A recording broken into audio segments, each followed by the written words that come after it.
Look at the beauty we are cooking today. Dexter beef from the New Forest. But we are gonna do it the Spanish way. So none of this.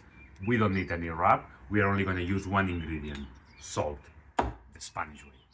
So the cooking of the steak starts the day before. What we want to do is we want to remove the packaging and leave it in the fridge so it dries out on the outside. So when we cook it, it develops that nice crust. What we're gonna do before we put it in the fridge, we're gonna coat it in salt everywhere, both sides.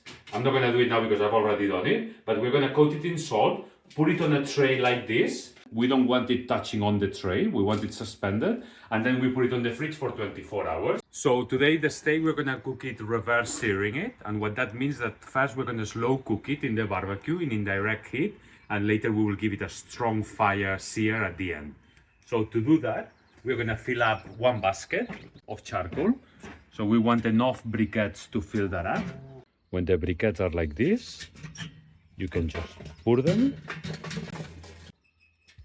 Okay, so we put the charcoal there in one side.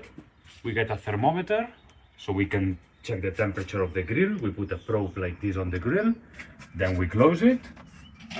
And we are aiming to reach a temperature of 120 to 130 degrees Celsius. We leave all the vent open up and we put the vent on the opposite side where the charcoal is, and we close the vent a bit at the bottom. Okay, so it's getting to temperature 115, it's almost there. So we are gonna put it. We are doing today as well potatoes. I have a video on how to prepare these videos. I will link it somewhere here. So we put them on the coals. And then the meat, we put it there on the opposite side where the charcoal is, with the bone facing the charcoal. We put it in there and we close. Always vent on top of the meat, the opposite side of the charcoal. We are gonna put a probe so we can monitor the temperature of the meat. And we are aiming the meat for about 50 degrees Celsius, then we will rest it. If you see that the temperature starts going up, you just close the vents a little bit, bottom and up. So the meat has reached 50 degrees. So we are now gonna take it out. Oh, beautiful. The probe out. And now we are gonna let it rest for about 20 minutes. We cover it in foil. The potatoes stay in because probably they are not quite done yet. So let's check them. Yeah, they are not done yet. So we close it. So the potatoes, while the meat rests, we now open it all up so it goes hot for the potatoes. Okay, so the steak has been resting for about 20 minutes. So it's not quite done yet. Now we need to give it the last sear on the fire. But before that, we are gonna make it very Spanish. So this is my new tool, Rosemary spatula. We're gonna use the oil that we've been preparing for a couple of days. So this is gonna make the fire go very strong. Very nice. And it will give it a very nice taste of rosemary and garlic and oil. So now we go outside. Mama, follow me. Okay, so we have the fire for the last sear. So we're gonna wait until the grill is hot, and then we're gonna put the steak both sides, maybe 90 seconds each side, and it will be ready to go. The potatoes are almost done. So the potatoes, let's check them out. Yeah,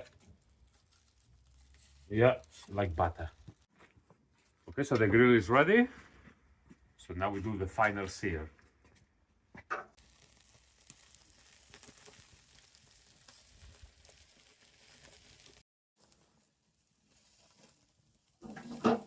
Look at that crust. Look at that crust. Beautiful.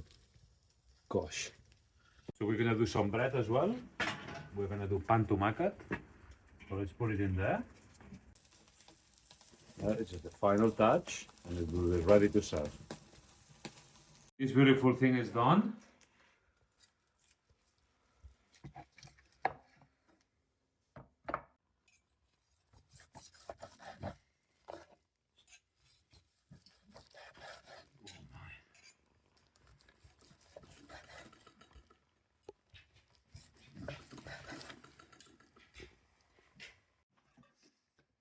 To make it proper Spanish, we are also doing in Catalan Amb Tomàquet. So we grab a slice of tomato, a piece of nice toasted bread, we spread it, a bit of olive oil, a bit of salt, then we've got the potato, which is beautifully done. Then we've grabbed a piece of meat, a bit of salt on the meat, and that's it. Enjoy.